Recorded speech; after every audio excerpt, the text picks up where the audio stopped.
Brutiful radio. We bullshit you with Bob because he's my friend and he's my precious. Hi, this is Kane Roberts, and I just experienced the Bullshitting with Bob show. I'm going to definitely have to take a shower. There's no rule for lead the freaks. And you're leading through the bullshit with Bob. I've been so captivated by Bob because he's such a frickin' black belt at bullshitting. I'm not trying to ignore you, but I've been just wandering around my house having a great time.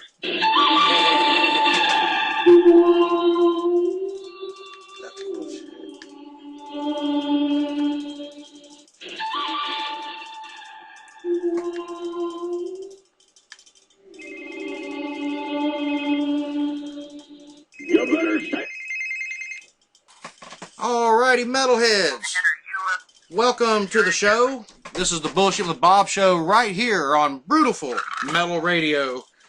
And I have with me via phone Jesse and Adam from the North Carolina-based Dirty South Revolutionaries. Welcome, gentlemen, to the show. Hey, thanks for having us, brother. Hell yeah, man. It's all about the metal, guys. It is. So how are you fellas doing this evening?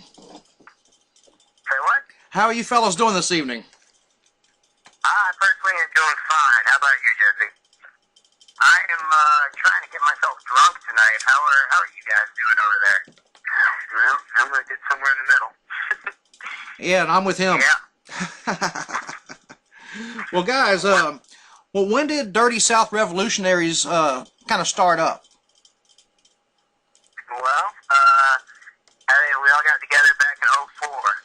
That's where the original lineup. And since '04, it's kind of changed and shifted throughout. You know, like a few members changing here and there, and just going on and on and on, and just never stopping.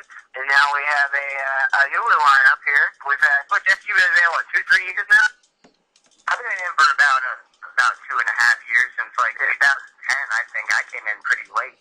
Yeah, but we all got together in '04, put out a record '07, put out another one in '09, and now we're working on the third one. So hopefully it will come out this year if we get enough money to put it out. But I tell you, man, this new lineup is my favorite, so yeah, that's pretty much it. There's so much shit, though, like, to talk about from the beginning of the band till now. It would take forever, so that's pretty much it in, like, a nutshell. A bunch of craziness and a bunch of drunk assholes together.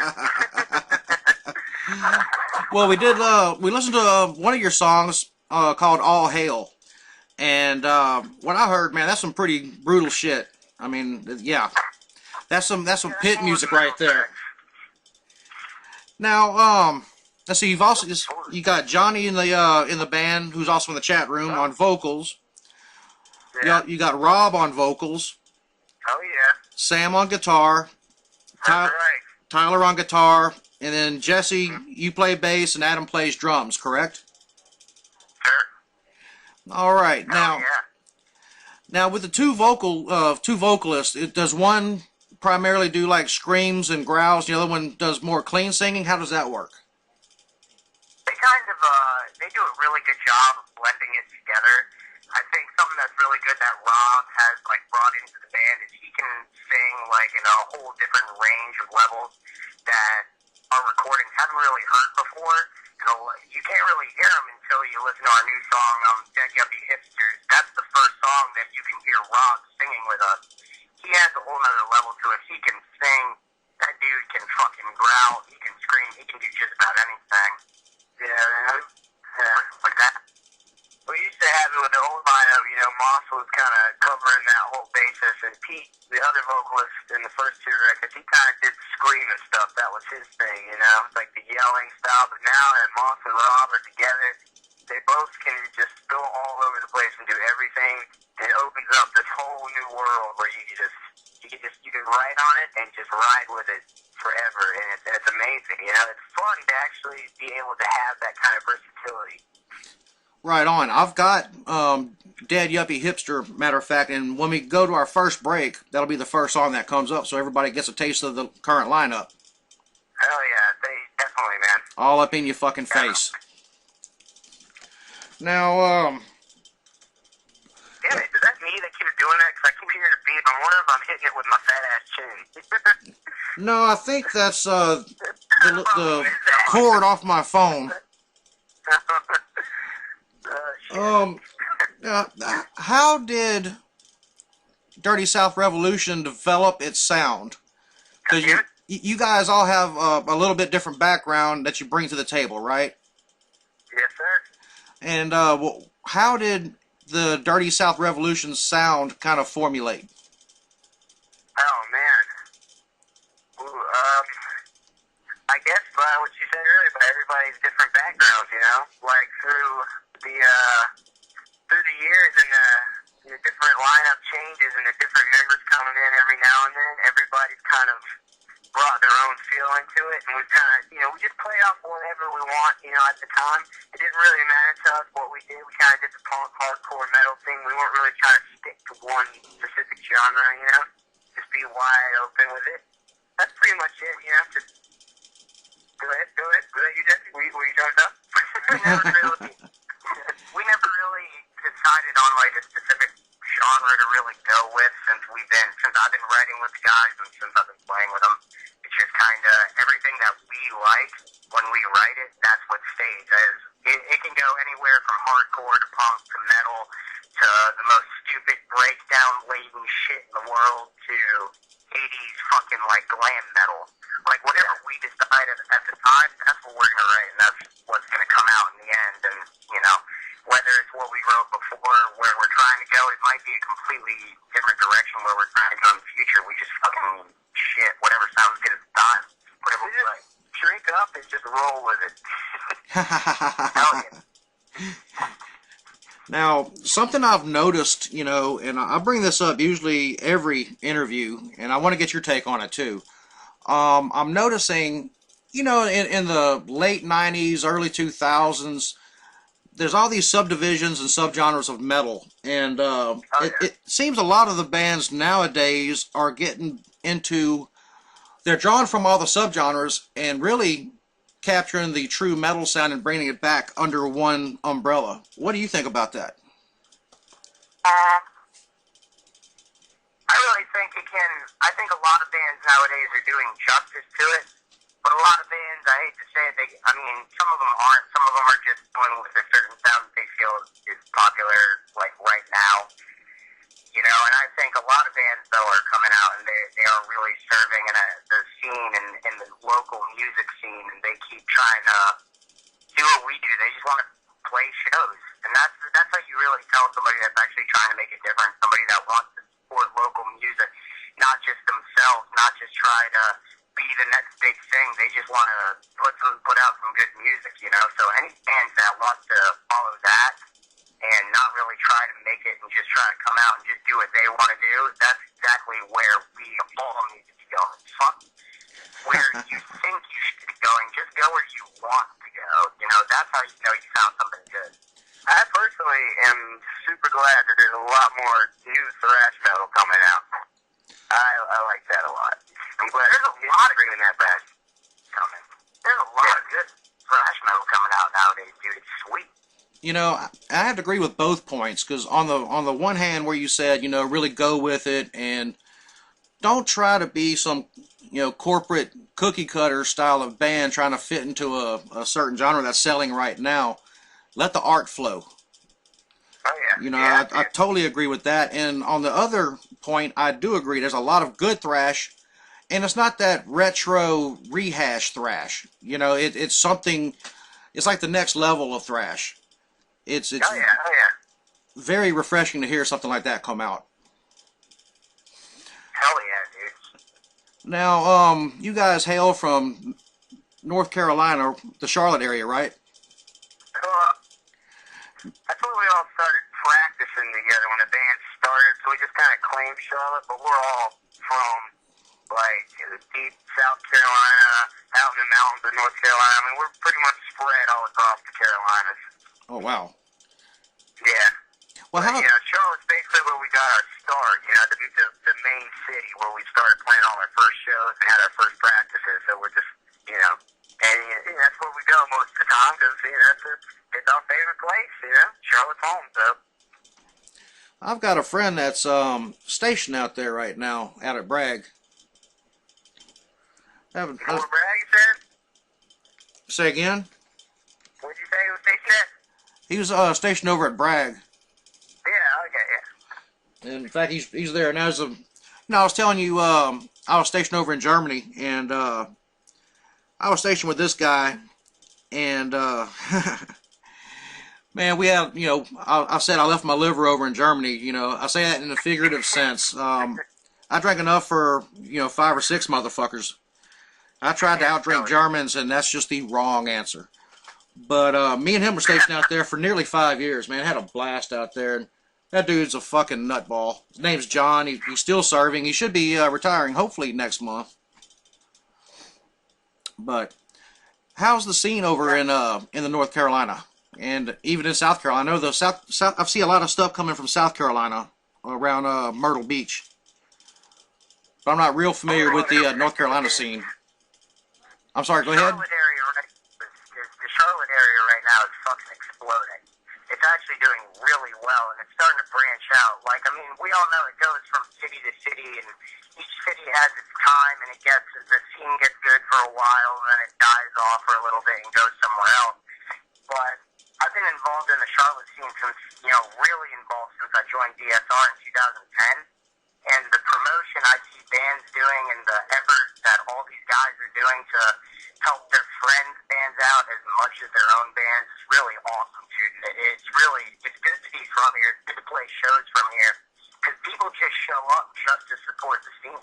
They love it. Like, it's really cool to have that. Because not a lot of cities that, we play in, some of them do, but there's also a couple of them that don't really have that scene where people help each other.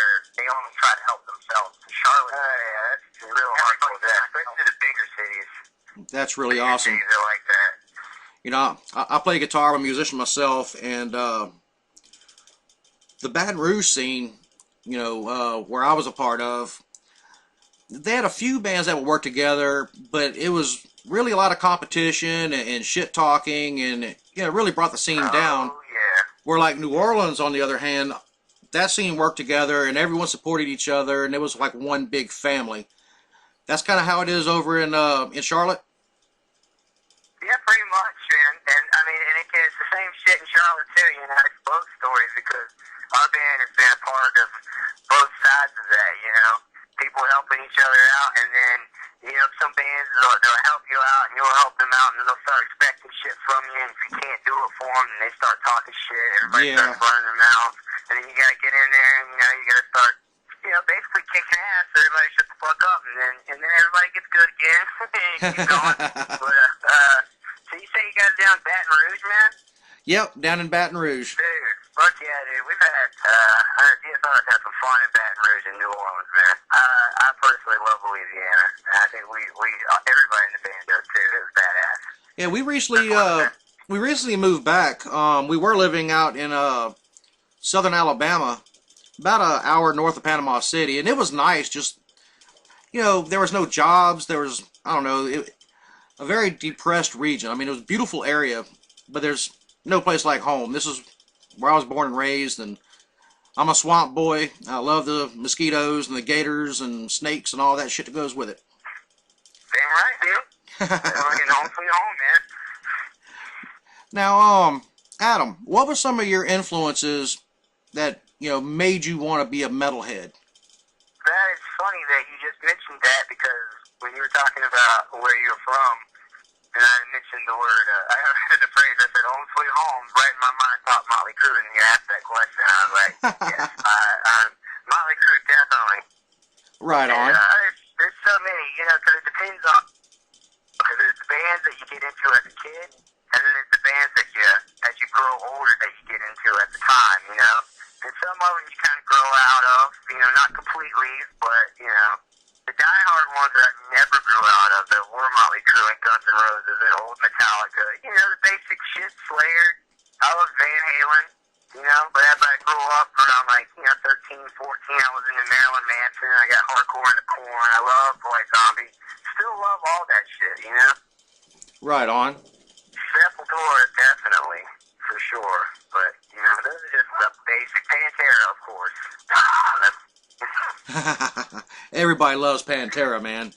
Yeah, but that's just the metal, you know. That's just metal. As far as I go personally, I'm a music fan, and I'm into everything, like everything. I listen to shit that some people would just be like, "What the fuck are you listening to, dude?" You know, my CD case is very similar. The only thing I don't listen to is country or rap. Everything else is wide fucking open. I like rap, pop country though, but outlaw country is pretty fucking cool. I don't know. I tried to get into rap back in the day, and just it didn't grab me. Right, man. You know, that shit happens. I like, you know, as unmetal as this may make me sound, I like pop music too, you know? Right on. Yeah, metal's definitely my top favorite, because those bands are, you know, those are the bands, you know, Motley and Guns, Metallica, Slayer, those are, you know, bands that are coming out now trying to be like that, and they will never be like that. Get some beers in any of us, man, we're gonna listen to fucking any shit, dude. Hank 3, man. I like Hank 3 all day. Hank 3, man. Dude, you get me in the right mood. I'll listen to some Ace of Base, man. I'll listen to fucking everything and I'll rock. I don't give a fuck. I'll rock Justin Bieber, man. Let's go. Ooh. Now, there's cuss words on this radio station. Ooh. I'll rock Justin Bieber right next to Cannibal Corpse and Bon Jovi. Let's go. Now, Jesse, how about you? What were some of the influences that made you want to pick up a bass and be a metal musician? Penis. Yeah, the penis. Definitely. Hey, the penis does it. No, but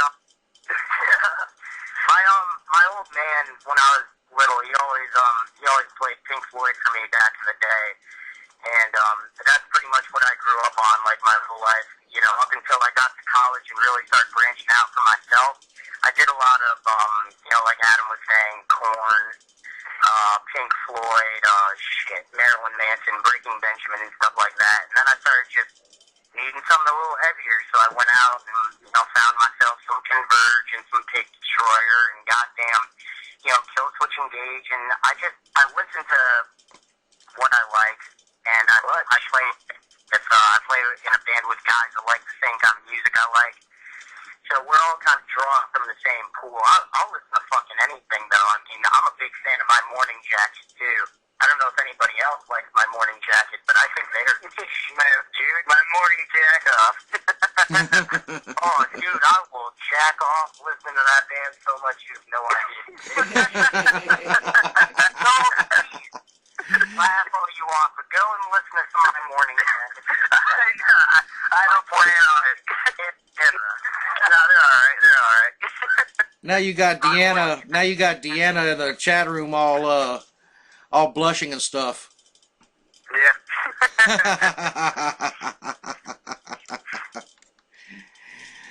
Oh, she'll get caught up in a minute. I think the computer's lagging some on their end. Now, what are some of the current bands you're listening to now? Jesse, go for it. Who are you listening to now, Jesse? Besides penis slapping your ass. Currently, well, I've been putting this on the playlist. The new Converge, All We Love We Leave Behind. The new Pig Destroyer is really sweet. Oh, I always listen to Old Perfect Circle, like, every day. Jesus Christ. Anything that you can get high to in shape or form, man. Yeah. God, what Right else on. are you listening to lately? The new Deftones is really sweet, too. Yeah, it's good. Yeah, that's a good one. How about you, Adam? Well, you know, I don't know because my radios and everything have been broken, you know, so I'm kind of just stuck listening to the radio. And there's not really a whole lot of good shit on the radio.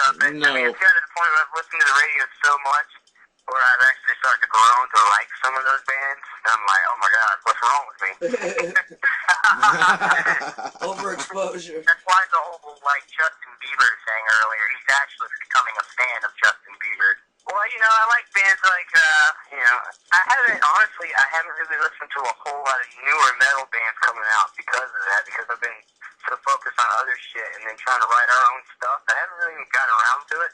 I just listen to, I like all the classics, man. I've been back into classic rock again lately. Like, I've been listening to a ton of Aerosmith and Motley Crue and Guns N' Roses and old Metallica, just, whenever I can. And then, I'm trying to write better stuff. I just think it's better music than the shit that's out now, and I just, it inspires me to write better stuff. It's amazing how that happens, right?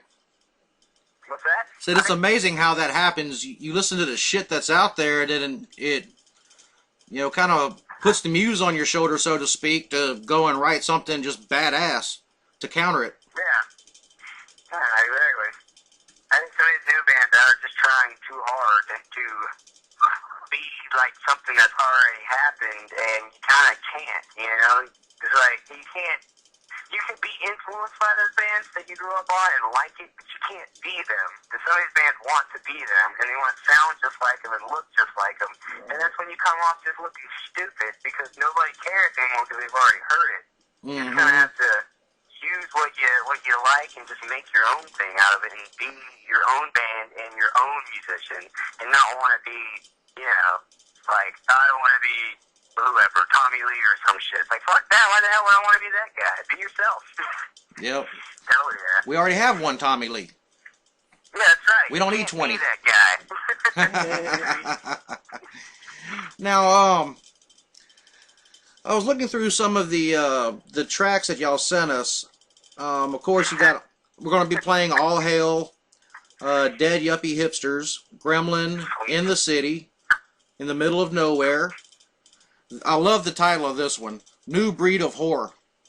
Yeah, I was waiting for one of those titles to pop up. I love that one. You got Overdramatic Cocksucking Bitch in there yet? Oh, yes, I've got that one.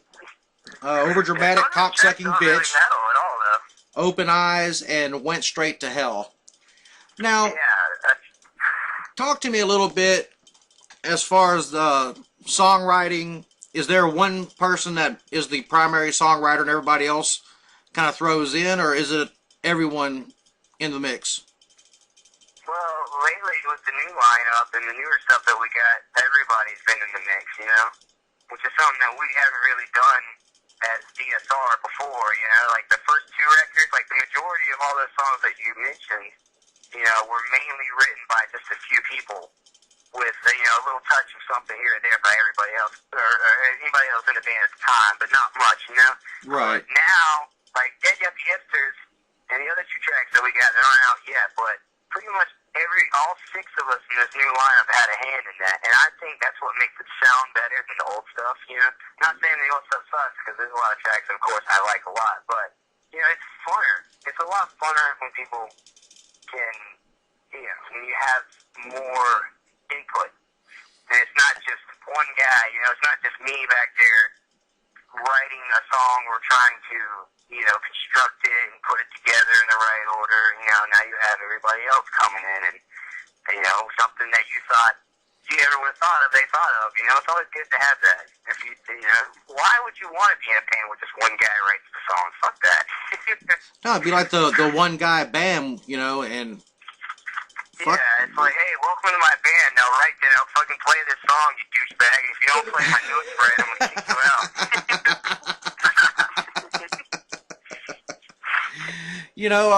In my old band, Gutter Sludge, it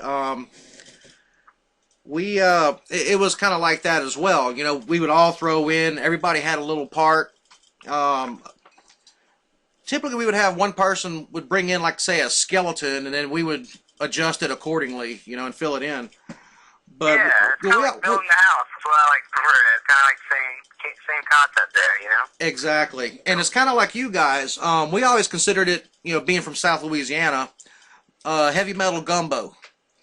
That's kind of what we called it, because we had one guy that was really old school, one guy that was a slap pop funk bass player that turned it into metal. We had a jazz drummer and a death metal guy and a dude that kind of sounds like Meshuggah, the vocal style of Meshuggah. And Yeah, it was pretty a wild mix, and it seems like you guys have the same thing going. I really dig what you guys are doing, man. Really do. Well, I appreciate it, brother. Now, that little lineup that you were just talking about, that sounds like a real good mix right there. Well, Seriously. I tell you what, if you hit me up on Facebook, you can find me under my screen name is Sludge Dude. Look me up on there, add me up. I'll send you over a few of them tunes and have fun with them. All right, I will. I'll use them for lube. They're good to fuck to. I'll put it that way. Oh, that's another band I forgot to mention. That I believe pretty much all 6 of us in this new lineup are Hereditary and Meshuggah for real. Right on. I mean, that's some of the wickedest music I think's ever been written. Yeah, we don't really try to attempt to play that, but you know what I'm saying, we're into it. We'll be those guys drunk as fuck at a Meshuggah show, like going on harder than anybody else. That's us, and then, you know, fuck what we were saying. Yeah. How's the response been to the band over the last, several years? You guys have a pretty solid following? Yeah, I'd say so. I mean, it's, that's a tricky question. The response to the band has been, I would say, people either absolutely love us or they absolutely hate us. That's pretty much it. Well, I mean, we like, it seems like the people into it a long time ago or less into what we're writing now, which is, I mean, it's natural. You know, they always want you to do what you did before. That's what they like you for in the first place, is what you did earlier, not what you're doing now. So it seems like with a lot of the stuff we've been writing, I mean, we only have one new song out to the public right now, but the mixed review on that's been either people love it, or they're, what the fuck, this is a joke, this isn't, you know, this is a band I listened to a while ago, and I mean, that's just the natural progression of like every band. I mean, that's what people were saying about everyone. So it's the same story as it was before. Some people, you know, some people really are into it, some people don't like it, and frankly, you know, what the fuck ever, we're just gonna keep doing it. You know, you lose some fans to it, and you gain some more, so it's whatever, you know, you play music. It's nice to have people into your shit, man, but at the end of the day, I mean, you know, you play it for you. Hell yeah. I'll tell you, whenever you're doing something right, something that feels good, and something that you know people are going to dig, you're always going to have haters. Oh, dude, that's why you know you're doing good, man. The more people that hate on you, the better. You know, I love the negative comments and the feedback, and the comments underneath the video that's like, what genre is this? Garbage, or like, terrible name, terrible, this shit sucks. I feed off that. I think it's great. I want more of it. I think it's hilarious. I love sitting there reading those with like my girlfriend. We'll just go over the YouTube page and we'll just sit there and laugh. Just people that are like totally talking shit, and those are the man, keep them up, dude. Those are hilarious. Yeah, keep it coming, man. Oh, and on that same note, let me tell you, I always record these interviews, and when I'm done, I'll edit them to take out like spots, you know, where the music is. I'll cut them down and make a little movie out of it. I'll take some of y'all's photos, add them in, and pop it up on YouTube. It'll probably take me about 3 or 4 days to get it done, and when it's done, I'll come pop it up on you guys' pages and let you know it's out. Oh, sweet, dude. Hell yeah, man. Yeah, because, you know, I mean, people work.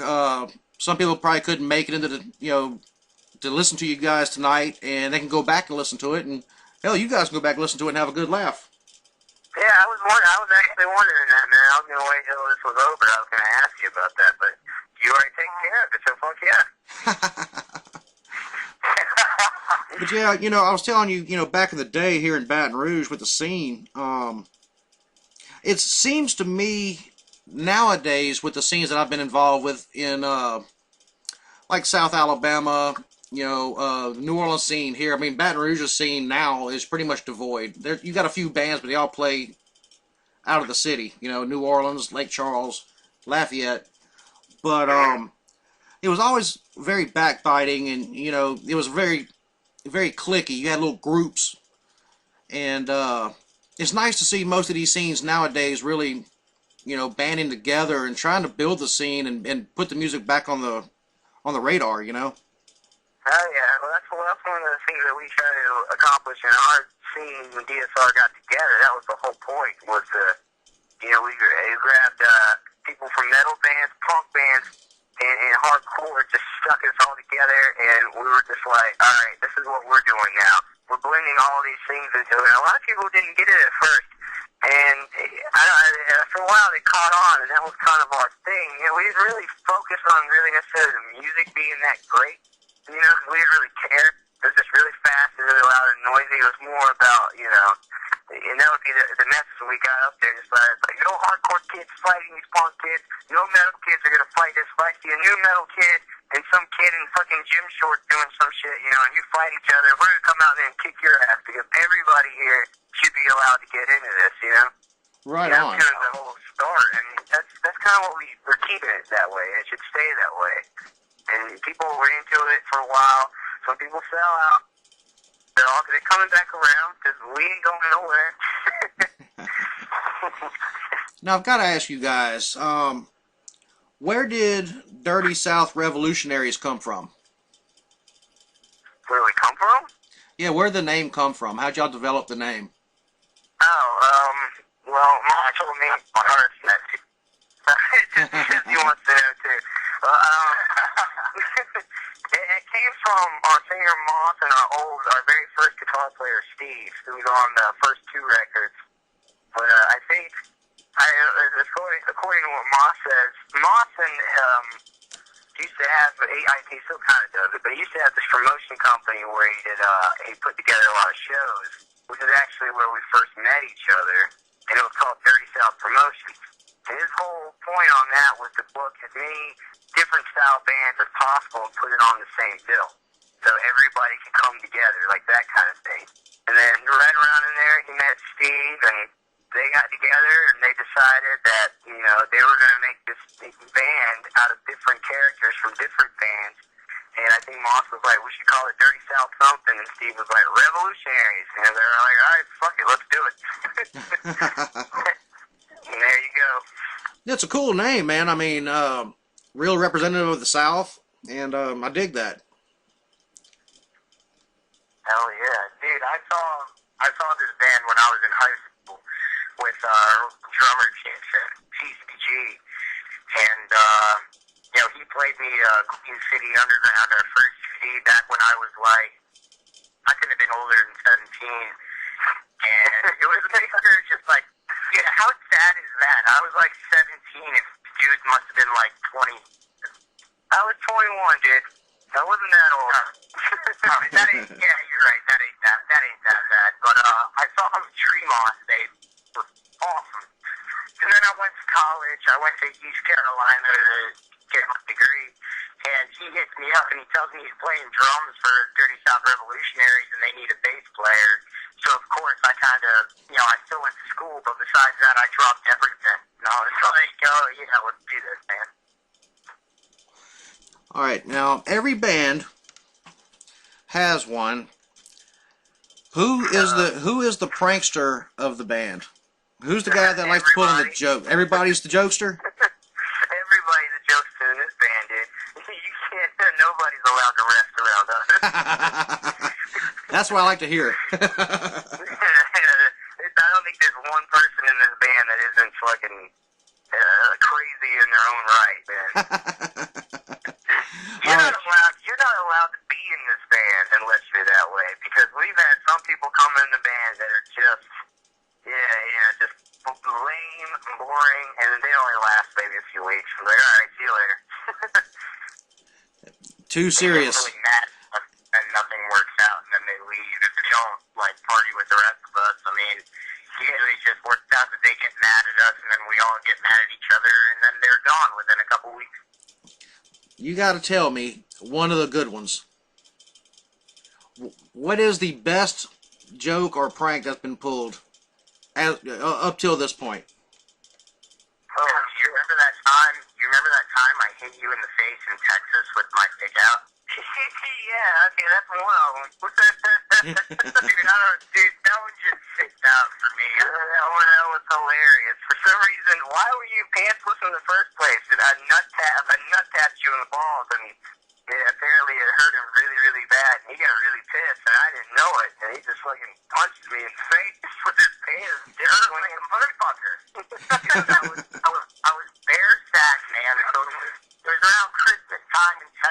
we decided to get the band in front of a Christmas tree. All of us pantsless, and we got all of our junk, and that was it was going to be really funny, ha-ha.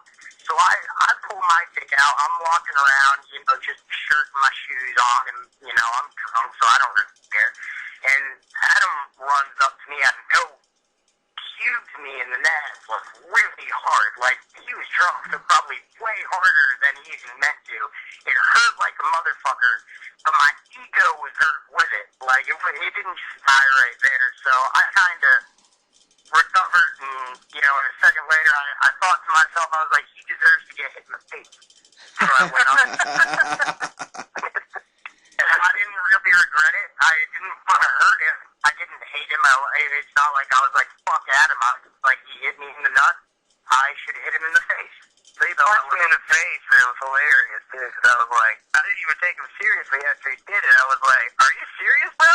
And he got mad because I wasn't taking him seriously, so he hit me again. And then he hits me back. Like, I hit him twice. And I feel like a dick in my head. Like, I don't want to hit him. He's like one of my best friends. I don't want to hit him. I'm just drunk and, my balls hurt. So I did it. And he hits me back. I walk away, and then 30 seconds later, we're laughing. I mean, dude, I'm the one that's walking around with my dick and balls out, like, jokes on me. Holy shit. That's 30 seconds. I think really, honestly, the band's only been around for about 8 years. We've been around for 8 years. I think that we could totally write a book or have like a behind the music right now, and I would totally be down for that. There's too many fucking stories, and some of them are really, really bad, and they should never be told on the open airwaves. Have you ever thought that half the shit we've done, like, we probably won't remember? Cause, no, I know. Like, half the good shit we've done. That's the good stuff, though. Into oblivion, and smoked into oblivion. The bad thing, though, is when people get pictures and video and things like that. In fact, there's someone in the chat room that says they got a picture of that. Of what? Of you getting your nads kicked. Oh, really? Yeah, somebody by the name of Sweetie Pums in here says they have a picture of that. Well, that's great. Let's just get into it. You never know. I really hope. Might be the next album cover. Yeah.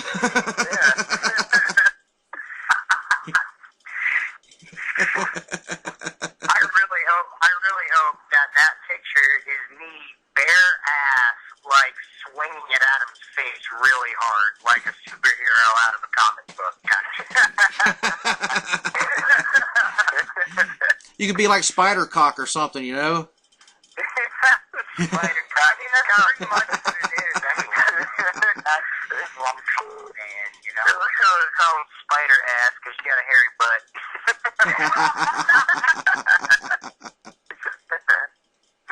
Michael, keep funny.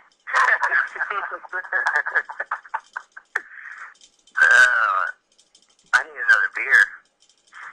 Well, guys, let's see. We've been on for about 45 minutes now. You want to go ahead and I guess we'll throw up some tunes? Yeah, man. Play what song? Please go. Let's see. I've got Dead Yuppie Hipsters up next. Freebird. Play not Freebird, damn it. Play Dead Yuppie Hipsters. You gotta have your lighters out for that. What's up? You gotta have the lighters out for Freebird. There you go. Put it to Jesse's nuts. Revenge. I'm coming for you, Jesse. I haven't forgot about that hit in the face. I'm just waiting. I'm waiting. But I've got the. Bring it on. I'll bring up hard on you, boy. That's alright. I've got Dead Yuppie Hipsters up next. Then we're gonna play Gremlin, In the City, and In the Middle of Nowhere. So. Man, that's a lot of songs. Yep. Give everybody something to listen to. But guys, gals, and everything in between out there in listener land, this is the Bullshit with Bob show. You're talking with Jesse and Adam from Dirty South Revolutionaries right here on Brutiful Metal Radio. Alrighty, metalheads, welcome back to the show. Oh, what's You just got done hearing Dead Yuppie Hipsters, Gremlin, In the City, and In the Middle of Nowhere by Dirty South Revolutionaries. I have on the phone with me Jesse and Adam from the band right here on Brutiful Metal Radio, and you guys out there are listening in to the Bullshit with the Bob Show. Welcome back, guys. It's good to be back. Right on. And you, one of you guys was cracking Coronas, correct? What? Hold a second. Hello? Hello? You got one of you guys is cracking Coronas, right? I'm having a delicious Coors Light right now, sir.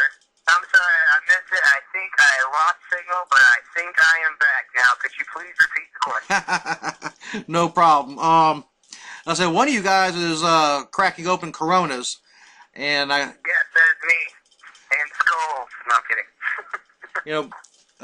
when I don't drink anymore. I used to, and quite avidly. My drink of choice was Heineken. I used to love some Heineken beer. Our guitar player Sam loves Heineken. Say again?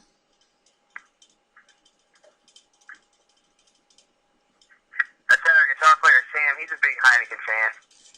Yeah, but much like the Coronas, they're a little pricey. Not too much, but if you got the extra money, I say screw it. It's totally worth it. What's really cool about Corona though is they're an excellent hangover beer. They're good in the morning, man. They really are. And mix them with some orange juice, you're good to ride, man. Oh man, let's go ahead and brass monkey that Corona. That's what I'm. Good old Corona and orange juice in the morning, dude. Your fucking hangover is gone, man. You sound like you're like surfer dude right now. I don't know what it is about you, but you sound so surfer. You're like, yeah, man, dude, bro. It's probably because I'm hot smoking marijuana. You don't do that. Yes, I do. That's what makes me so calm and collected all the time. So legalize it already. I know, right? Now that you makes you friggin' stupid. Yeah, you would, wouldn't you? I do. Now tell me, guys, if I was to go to a Dirty South Revolutionary show, what could I expect? Monster trucks, fire. I think we have a poodle show in the middle of it. It's really nice. We all get together and we judge poodles. When you come to one of our shows, it's mostly a red carpet event. There's a lot of catering from this gourmet restaurant and that gourmet restaurant. Kobe Bryant comes out to our shows, and Emerald, I believe Emerald cooks our food. Bam! Yeah, Emerald, bam! He's constantly behind the catering table, yelling at people. He's dancing people and scaring people at the same time. We have a caterer, and we're all like, with people. Like, bam, motherfucker! I got you some shrimp, bam! And we're like, Emerald, stop yelling. That's pretty much what it is. Like, Emerald, you need to calm down. Bam! We can't calm him down, man. That's pretty much what you can expect from one of our shows. Emerald being there, no one can calm down. Emerald Lagazi. Well, that sounds pretty interesting. Red carpet, poodles, Emerald. Is there any music in between all that? Okay, Wes. No, we don't play music, right? I thought it might be like porno music or something, Some bow chickle wow wow. I forgot to mention that they're flight poodles. So it's like, we got them on the chain leashes and shit. And we're like, toodle, they tear their necks out and everything. It's just a bloody mess. And in the background, we're playing while these poodles are moshing and they're fucking each other up. And it's just fantastic. We're sponsored by Michael Vick, by the way, as well. Oh, that's a low blow, dude. Oh, I'm sorry, dude. I had to throw that one out there. We're not really. I don't know what I'm allowed to say. Low blow. Wow. But fighting poodles is what you can expect at our show. There's Bloody Fighting Poodles, Red Carpet Catering, Emerald, and Kobe Bryant. I think that's about the way we go. And in actuality, you can pretty much expect none of that. It's just going to be a lot of beer and a lot of people who kind of look like poodles because their hair is all weird, and they just basically run around in circles and beat the crap out of each other while we just kind of do the same on stage. Yeah, that sounds about right. That's pretty much, it gets really hot and sweaty, even when it's cold outside.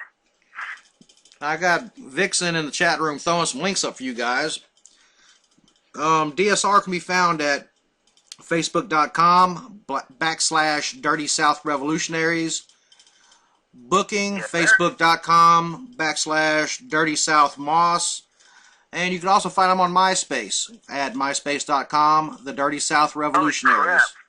And Moss also threw up www.xnxx.com.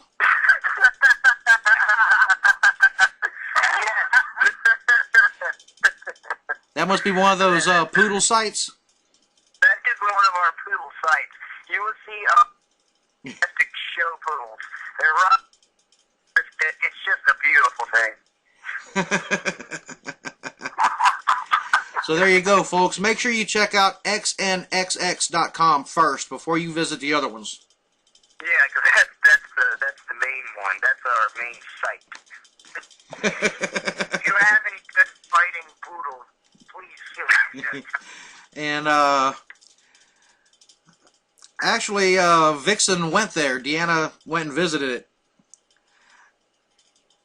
And she says there are no poodles there. Oh, really? Well, fill us in there, Vix. What did you find? Fresh out of poodles? Fuck. Was it a lot of shaved guys and, greased up and assless chaps spanking their ass at you? Yeah, well, that's like one of our shows too, but that's only on Tuesday nights. That's what chat's pretty much are a Tuesday, Thursday kind of shows. Yeah, I like to wear that back when I'm playing the drums too, you know what I mean? It lets me breathe. Well, you got to turn them the right way, though. Really hard. Well, what now? There's two of you talking at once. What'd you say? I said, you got to turn them the right way, though. That's right. Otherwise, it's just air conditioning.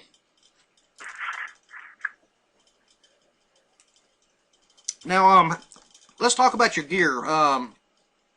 Adam, what kind of drums do you have? Is this a trick question? Because currently I have none. But no, I'm kidding. I have it's a Pearl Export. It's you start off as a 5-piece, but I grabbed a extra floor tom from one of my old kits, and I basically took all the shells off. I mean, not the shells, but the coating on it. I spray painted it all black, put brand new Remo heads on it, and just made a whole brand new kit out of it. Basically, it's kind of like what I like to do. Find bits and pieces of kits here and there, kind of put them all together. And if you just take you take colors off stuff and spray paint them whatever color you want. I mean, you got yourself a brand new kit. You get brand new heads for it, tune it up the way you want, symbols and all, and it's basically it's your custom kit. It works for us not so rich folk. Hey, man. I totally understand where you're coming from there. I'm going to throw it out there, though, real quick. Like I said, that's until we get a sponsorship deal. But if anybody wants to sponsor me, I'm a fan of the Tama and Pearl. So, there we go. Well, out there. I don't know if if we're talking about this right now, if we're just talking about it, I would like to be sponsored by Gold Bond, Foot Powder, Frank's Red Hot, and I don't know, anybody that makes tie-dye clothing. And I'm good to go after that. Those are all great things. Well, while you're bullshitting, Vixen will be, one of us will be sending you a link on the reel. So be expecting that. All right, cool. Now, Jesse, what do you use for gear? I use Ibanez. I use 5-string Ibanez. It's pretty nice, man, dude. It's fucking like a goddamn toothpick. I love playing it. And then dude, anything Ampeg. I've always used Ampeg, like pretty much. It just lasts forever. I mean, the only thing you can do with that is just keep building. And I don't have the money to keep building, but I'd like to. I just run out of that, and I've been using it since I've had the same amp since I was 17, and I've never really had to use much. I've never really had much money to build off of it. That's a real nice amp too, man. It sounds great. Hell yeah, dude, it always works. Seriously, if you treat it right, then you're fine, dude. The venue you're playing at, they're going to help you out to make you sound as best as you can, but I've always used an Ampeg, and it just has always sounded good. I've never had a problem. You know, I've got a lot of... Go ahead. You hear that, Ampeg? I love you. I've got a lot of friends, you know, that are bass players, and a lot of them swear by Ampeg. You know, especially, what is it, I believe it's the 10-10 setup, the 10-inch speakers. I don't remember what head they use, but I know that fucking cabinet is loud as shit. I've seen a lot of different versions of Ampeg, man. No matter what quality, man. I think he uses the dickhead. Yeah. No matter. That wasn't funny at all. Why did I even say that?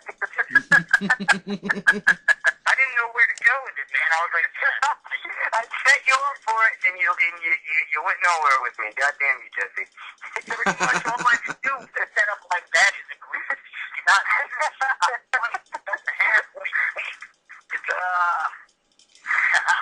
Now, how about some of your shows? Is there, do you have one show that really sticks out in your mind as being the best show that you've had?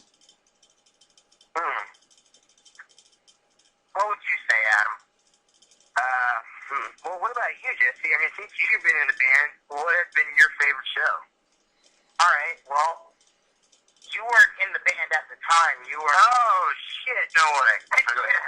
I know, right? Like, I feel like a dick introing it like that. But, we were at Skatopia.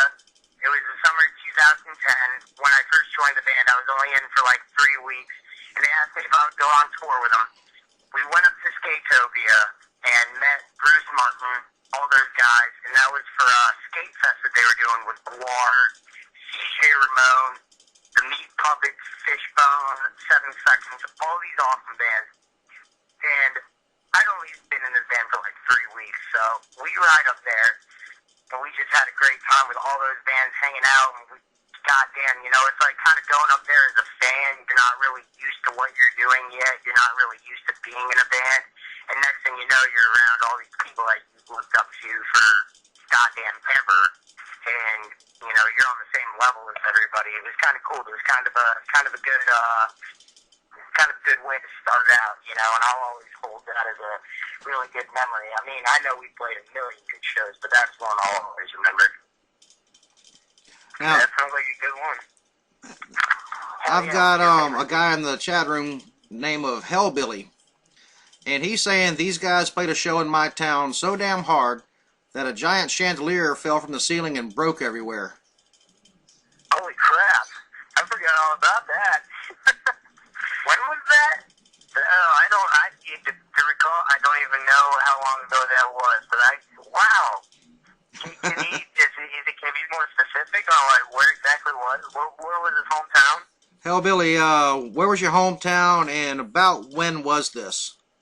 Wait a second. Was that when we played that place in the mountains and they had the chandelier? There's like a 2-floor venue, and the bottom was that the chandelier, right? And the bottom was a bar, and it fell.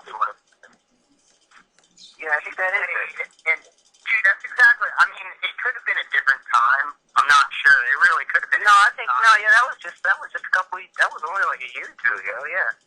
Yeah, people were moshing so hard, and the downstairs had a chandelier at a bar where people that weren't like us at all. They're all trying to be downstairs and enjoy their delicious little drink. And all the kids upstairs just shook the floor so much the chandelier just fell. Bam! And of course the owner was all pissed off. But, it's not our fault.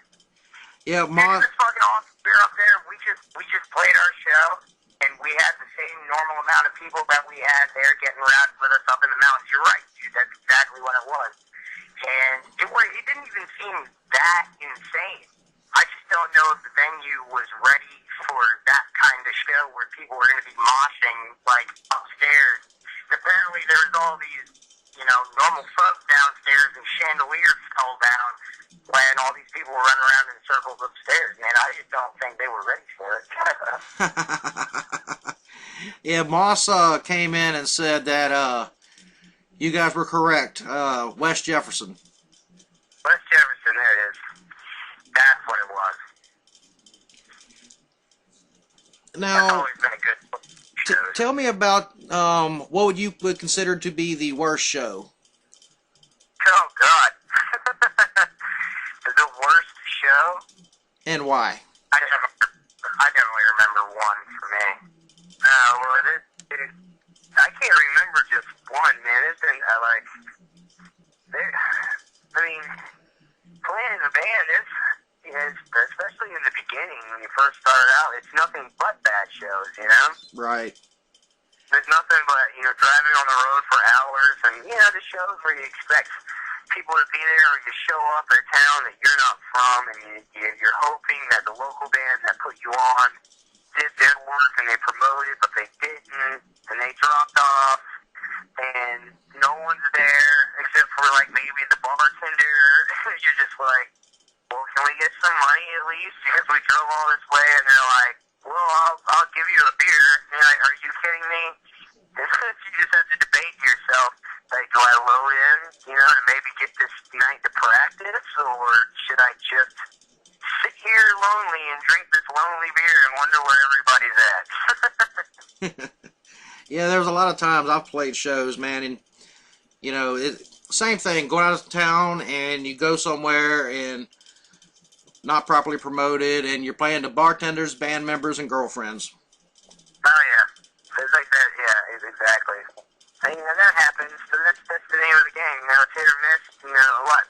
Lately, though, for years, it hasn't really been a whole lot of miss, but that's because you got to go through a whole lot of miss to begin with, Exactly. Yeah, you gotta build that crowd up. People gotta know who you are, that you're out there. You gotta have tunes out, and the main thing is getting people off their ass and going to shows. Yeah, that's a tough one, but especially if you work with the right bands and they got the right amount of fans and everybody just kind of combines it, you get it going. Now, let me ask you, you guys, if there was one show in the world that you could play, where would it be and who would it be with? Holy crap, that question coming. Oh. I know, for me, there was this, we just saw this a few months ago. The shows overseas seem to be like the best. They always seem to get the best lineups ever. There was this 3-day festival I saw, and I can't remember if it was France or somewhere, but it was a 3-day festival that literally had every single band on it imaginable. I mean, you had Cannibal Corpse, there was Journey, Megadeth, Motley Crue, Steel Panther, I think even, what was it? Oh god, what was that? The Dropkick Murphys were on it. Agnostic Front was on it. I mean, every single band from every bill, Guns N' Roses was on it. I was like, holy shit, that's the kind of show I would like to play. Have you heard about Hellfest this year? Hellfest has, Kids, ZZ Top, Clutch, Cradle of Filth. They have everybody on that fucking show, man. Now, that's a fest, if we could play a fest, I think that would be it. But if there was just going to be one show with, 1 or 2 bands on it, me personally, I would, of course, it'd be Metallica or Motley Crue. If you play a band like that, you made it. It's really hard to say because ideally, I would like to play with Pantera, but I mean, I can't. I never would be able to. Well, but I mean, as growing up, as a metalhead for years and years, and I hear the stories about Dimebag and Kenny and all those dudes, as a band and as people. Dude, I love their music. I love everything they've done know, like as people, I would like to hang out with them. Ideally, a perfect show, I would do any lineup with Pantera. Let me bring this up and see what you guys think on this. Pantera, there's been rumors about Pantera going, they're calling it maybe a reunion. I don't think they should do that. I think they should call it like a tribute. But actually bringing Zakk Wylde into the mix and taking him on the road. What do you guys think about that? I don't think they'll do it. What, bringing Zakk Wylde in and play guitar? Yeah, I don't think they'll do it. I think rumors are just that. I think they're just rumors. I don't think any of that's probably true at all. Well, like I said, I've been seeing the rumors floating around, and, from my personal take, I would go see it, along with it was some kind of, homage or a tribute show, toward Dime, and maybe even have the monies go toward, like, Ride for Dime, something like that. But as far as, like, reforming the band with Zakk Wylde in the band, I don't think that should happen. No, I don't think they'll ever do that. I mean, he's all behind the music. How in the hell Pete, Paul, and Phil were just like, they're not on the same page. I don't know if they've done shit different now or whatever. Obviously, I don't know them or hang out with them, but I seriously doubt that they would ever reform that band and put Zakk Wylde. I don't think Zakk Wylde would even want to be a part of that, Now, tribute, probably, maybe. But come on, Zack's a badass guitarist. Like, dude, nobody can shred that shit. They could do a one-off show, and I would love to see it. Even I wouldn't support a whole tour, but if they want to do a couple one-off shows, like all the guys in Pantera and Zakk Wylde filling in, to support Dimebag, that's one thing. But I mean, they're never going to bring, no one's ever going to bring Dimebag back. No. So, I mean, no, what would be cool is if it's Down and Hell Yeah and Black Label Society could go on tour together, and at the end of the set, whenever, Down or whoever the headliner was done, they got together and did a set of Pantera songs. Now that would be sweet. That would be epic, dude. I'd pay a lot of money to go see that. That's a great tour. Great idea. Yes, and I have to agree with you. I think that would be the way to go. Because I don't think they would be accepted well any other way. Yeah. Now, let's go to some crazy questions here. All right, my favorite. I've been waiting for this. Figure's ready. I'm ready to go. As children, Adam, what was your favorite cartoon character growing up? Oh, shit. Oh, man. Favorite cartoon character? You have to think about it? No, I have to think because I'm trying to choose between Michelangelo or Peter Venkman.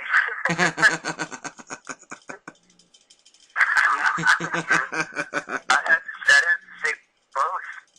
But that's definitely it. Ninja Turtles, man. Probably Michelangelo. And but, yeah. Jesse, how about you? Bugs Bunny, dude, all the way. Bugs Bunny, shit. You seem like a Bugs Bunny kind of guy. You are the first person. Jesse, you are the first person ever to say Bugs Bunny. What? And what? you're the first person ever, and I just want to put this out there because everyone out in that normally tunes in knows that Bugs Bunny is my favorite character too. And you're the first person ever to fucking agree with me, and I dig that. He is such a dick. Why? I mean, dude, just that cartoon in the first place is one of the greatest cartoons of all time. Why don't you guys just put on some Bugs Bunny costumes and just go make out, you fucking Bugs Bunny fucks? You know what? Maybe I will, Adam. Maybe I will. I would love to. Cooler than Bugs, Daffy. No, I'm kidding. But you really can't beat out old Looney Tunes too much. With anything ever, they're just great, man. All those old cartoons, like the Looney Tunes, that's got to be passed on to the future generations. If they holy shit, all the Looney Tunes still comes on, man. I watch that shit pretty much every day on Cartoon Network. That's what comes on. The kids are still on. Oh no, I'm saying they play the old shit. Well, I remember at 6 in the morning. back in the day, man. They play that shit around noon. They tried to take them off because they said they were too fucking violent, and it's fucking cartoons. You know what I'm saying? Yeah, exactly, man. They pulled off. They said they were too violent, but I'm pretty sure all of us growing up knew that, you know, animals can't talk in the first place. So then, what's up? They got the Teenage Mutant Ninja Turtle show, though. That's just violent as fuck. Kids love that shit. They love violence. What about Spider-Man, man? Spider-Man's violent as fuck. It's really cool because it's all violent, but it's all unbelievable violence. Like, you have animals that are superheroes fighting each other. It's all unbelievable violence, you know, and they're all doing it for a good cause. I mean, most of them anyway. They're all trying to, like, fight evil and shit. Like, that's pretty cool, man. How are you gonna take that off the air? They're fighting for a good cause, man. Now, yeah, one of the newer cartoons, I should say the newest cartoon that I've gotten into. I love cartoons. It's just that's one part of me that'll never grow up. Excuse me, guys. Is damn, brain fart. Cartoon's favorite. Johnny Bravo. That's him. That's the blonde hair guy with the really little legs. Yeah, chicken legs and the big body and sounds like Elvis. Hoo, hoo, hoo. Yeah. I'm sorry, is this a porno we're talking about? Yeah, Johnny. No, we're not talking Johnny Foreskin. We're talking Johnny Bravo. Ah, gross. Moth can relate. Wow.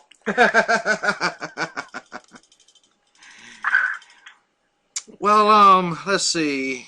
We'll get to taking some questions from the chat room. I know Deanna's got a few she's been just itching to ask.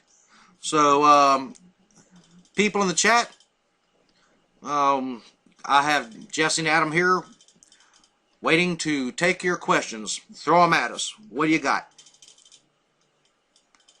I'm waiting to take a lot from you right now. And Are you talking to me or Bob? hey, Moss wanted me to let you guys know that he's rocking that foreskin, son. He does. He rocks it well.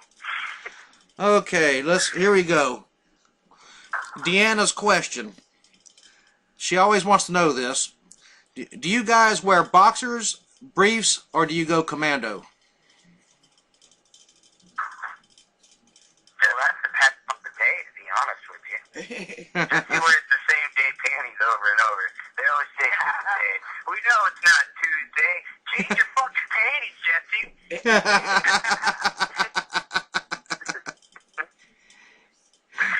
Well, to answer the question, right now I'm wearing basketball shorts as boxers. That's what I usually do. Okay, we got... So that means he's free balling, because basketball shorts don't qualify as underwear. So What the fuck? that's like half boxer, kind of half commando. Yeah, I guess. Hell yeah. Be like boxmando. Commandox. Yeah. Command doxers. Yeah. Let's see. Jasonism, I guess is how you pronounce that one. Wants to know how many beers you've had to drink, Adam. Me? Well, I had two 24-ounce Coronas in the fridge, and I've gotten through 1.5. So, you know, it's about 3 beers. I'd like to go on and get the fourth one sometime soon, because I'm itching for it, you know. I really have to piss. Got Janma is asking, how's the new baby, Adam? Janma?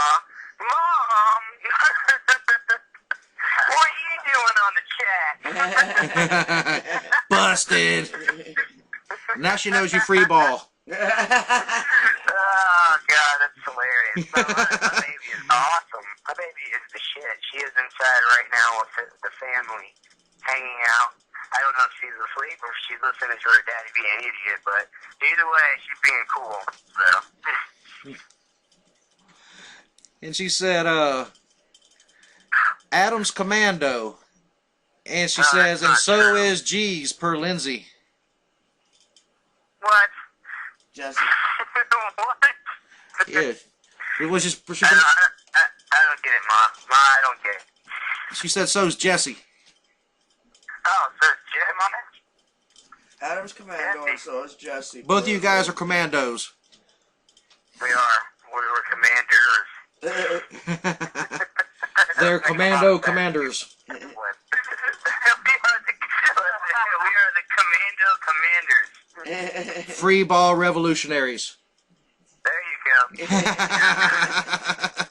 On a mission. Oh, shit, I just honked the horn by accident.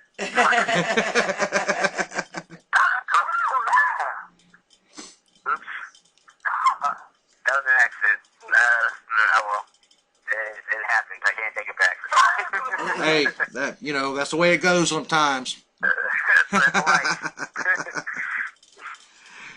Now, Okay, if they could have any, huh? Adam, if he could have any old school muscle car. Okay, I know where you're going with it. Alright. That's for Adam? Yeah. Okay, Adam, Buffy wants to know if you can have any old school muscle car, what would it be? Oh, that's a tough one. I really like the old ass Mustangs.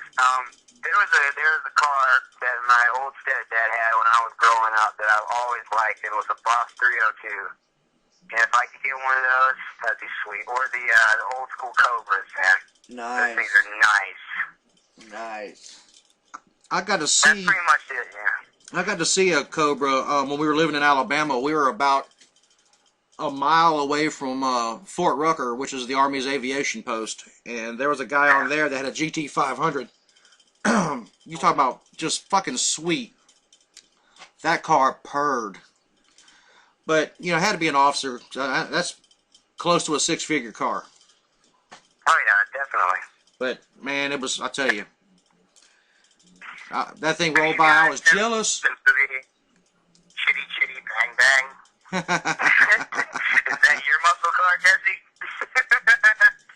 I'll take either chitty, chitty, bang, bang or Batmobile from the first Batman movie. I want Bigfoot. Oh, dude, you can't forget about Herbie, man. Don't leave the Germans out. Yeah, no, fuck Kirby. Bro, you got some Farfagnugan. I don't want to touch anything Lindsay Lohan ever touched. Oh, I was talking about the real old school one. I didn't watch that one. I don't know. She might be a charming young lady. I don't know. I've never seen any of her. Well, Well. she's like a junkie slut to me, but, that's just me. If I want to see that, I can go downtown Baton Rouge on 3rd Street. They got lots of them down there. Okay, let's see. What else do we have in here? Yeah, Buddy Cat. That's right. The first Herbie. Now, let's see. Any of the band members grumpy? Grumpy? Yeah. Do you have one that's just like pissed off first thing in the morning and... I don't think we necessarily have any band member that's pissed off first in the morning. But I mean, it's kind of personally. Hold on. I'm gonna go ahead and just you can have it after I'm done. I think the grumpiest members of the band are pretty much probably the grumpiest members of all bands, man. The lead singers, dude. I'm not saying that they're like dicks or grumpy all the damn time, because they're definitely not. They don't wake up pissed off or anything like that. But they, I don't know what it is about lead singers, but they seem to be the ones that, they're a little more dramatic about things than the rest of everybody. But I guess that's what makes them, lead singers, We're lucky to have drummers Adam's a total fucking drama queen because in my experience, a lot of fucking drummers are fucking assholes, and Adam's, I mean, you know, I'm mute right now, so Adam's totally cool. I love him. Yeah, the bass player's super nice, man. Drama queen. You know what I will say? I'll say drama queen is definitely like singers, and more in particular old singers. Like they got this kind of, I mean, I don't even know how to describe it, Adam. You know, like the second singer syndrome kind of thing. Yeah, singers, man. You know, I mean, you can't live with them, and you can't kill them. You know, in my experience, it's always been like the guitar players. They'll be the grumpiest and the most, you know, jokesters of the band. Usually the asshole of the band is the guitar player. Like I said, that's just been, you know, my experience on it.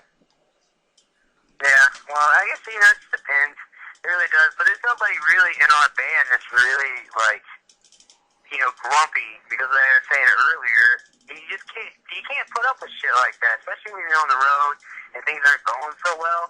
You know, it's like, you can't handle a bunch of people or just one or two just sitting around being fucking grumpy all the time.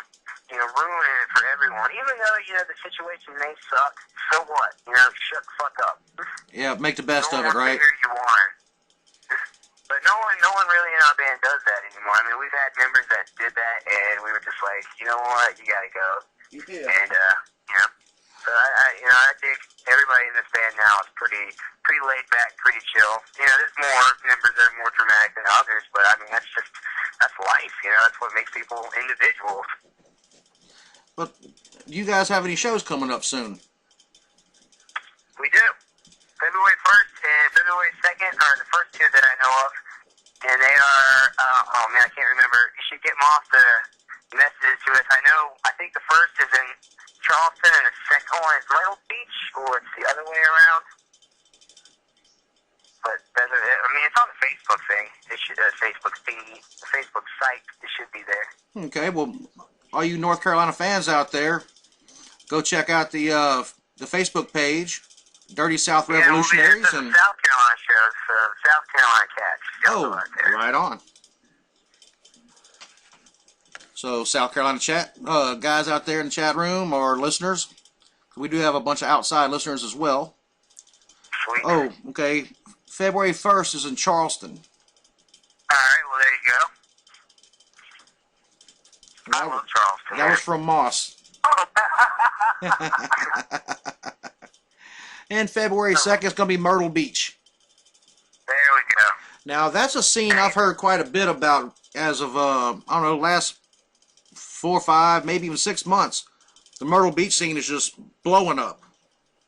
It's pretty good. I mean, as long as we've been a band, we've never played Myrtle Beach until, like, later last year. I don't know why. I think it's just kind of hard to get in there for some reason, but when we went down there, it was a great show, so... I mean, hopefully when we go back, it'll be the exact same. I don't see why it wouldn't be, but, you know, so far, so good. What will you guys be playing at the Sound Hole? I'm not sure. I think so. Is there anywhere else that we can play? We're at Sound Hole. Come get in our Sound Hole. What? Come get your holes filled with sound. What did you just say? I said, come get your holes filled with sound. I really have to piss, guys. Well, have at it, man. We'll bullshit with Jesse for a few. What? And yes, Moss did say it is the Sound Hole you guys be playing at. Awesome. All right, cool. Now, is there any shout-outs that you guys may want to throw out there? I want to give a shout-out to my... Never mind. You know what? Never mind. I had this whole thing worked out, and I was going to do it, and I just failed, so I'm done. Well, you know, that's the great thing about recording. I can always edit that out if you want to try it again. No, fuck that, dude. So I like to keep it real. Oh, there you go, then. Everybody listening, really, that's the shout-out. I mean, to you, man, thank you for letting us do this, because, you know, any new listeners or anything new or anybody that we can be exposed to that we haven't to already is always, you know, a plus, a gain, and awesome, and I appreciate it. And also, thanks to Moss because he's the one who hooked it up, you know, and let me and Jesse get on this. And, yeah, that's, family. Well, you know, I want to... We're going to be like at a podium accepting an award here. I want to thank the man above and, you know, my family, you know, my wife, my kids, you know what I'm saying, and my inspiration every day, you know, all my fans, and God bless you. See you later. Well, I want to thank you guys for coming on the show, man. Love what you guys are doing. Love what you guys are about. And whenever you guys have the next CD ready to drop, let me know. And we'll get you set to come back on. And we'll promo the new CD and, you know, get you guys some more fans out there. Okay, dude. I'm telling you, we're gonna play the fuck out of this the tunes you sent, man. I'm really digging, especially the way you guys are going now with that Dead Yuppie Hipster. I think that was the name of the song. Yeah, Dead Yuppie Hipster. I like that one. Yeah. Big time. Yeah, I think, you know, when we put out the other two that we're just doing the new track called Blood of the Set and the Whiskey, I think people are really going to dig that too, because it's with the newer lineup, man, it's just naturally getting heavier, and this is what we're all into right now. Not that we haven't been into it, but, you know, that's the main influences of all the new members is more metal, so it's kind of coming out unintentionally. It's just happening. It's a little darker, a little more, it's a little heavier, sludgier, and I think you dig it, man. You know, you can never go wrong with sludge, because from the area I'm in, I mean, I got the chance to check out Ex-Hoarder, you know, back in the day in the early 90s, and Crowbar, Down, you know, I Hate God, all these kind of bands, you know, out of NOLA, out of New Orleans, Louisiana, and so the sludge sound is huge here. Acid Bath, I mean, you know, it keeps on going on, and that's some of my favorite sounds. And what you guys doing now, man, I mean, it's heavy as shit, and I can't wait to violate people's eardrums with it. Well, good, man. And that includes my neighbors who don't know what they're about to get into, but they're going to become Dirty South Revolutionary fans too. Sweet, dude. Whether they like it or not. You guys have no choice in the matter. That's it. We only have one volume here, and it's 11. Damn right. I was like, well, why don't you just make the answer out of, well, these guys do that. Well, guys, again, you know, I want to thank y'all for coming on the show and letting us know about Dead South Revolutionaries, and you know, getting people a chance to meet you guys, and definitely check out the personalities. And you guys are part of the Brutiful family now. Y'all are welcome back anytime. Please come back, visit often. I also want to thank everyone that is in the chat room. Outcast, thanks for showing up, bud. Dirty South Moss, thank you. Hellbilly, Cara Bobera, Fifi Fofera, thank you for showing up. Jasonism, I think it is. The Mad Hatters 420, Janma, Dirty South Liz, Sarah, Buddy Cat, and of course Vixen. Thank you for keeping the links rolling and keeping everything up in there hopping. Really appreciate that. She's really the backbone of the company, man. Deanna, she's kind of the glue that holds everything together. But I want to thank all of you guys for showing up. And if you guys would stay on the phone with me just for a few more, I'm going to go ahead and play 4 more tunes. I've got New Breed of Whore, Open Eyes, Overdramatic Cocksucking Bitch, and Went Straight to Hell. And I've got a feeling Overdramatic Cocksucking Bitch will probably be one of my favorite tunes. Just putting that out there. It's a catchy little, it's an angry little sing-along. It's definitely not heavy. It's different. You just like it. It's funny. That's probably why I like it. You'll have a good... There you go. All right, guys. Like I said, stay on the phone with me just for a sec, and here we go, metalheads. Thank you all for tuning in tonight to the Bullshit with Bob show, right here on Brutiful Metal Radio. Keep it metal, bitches.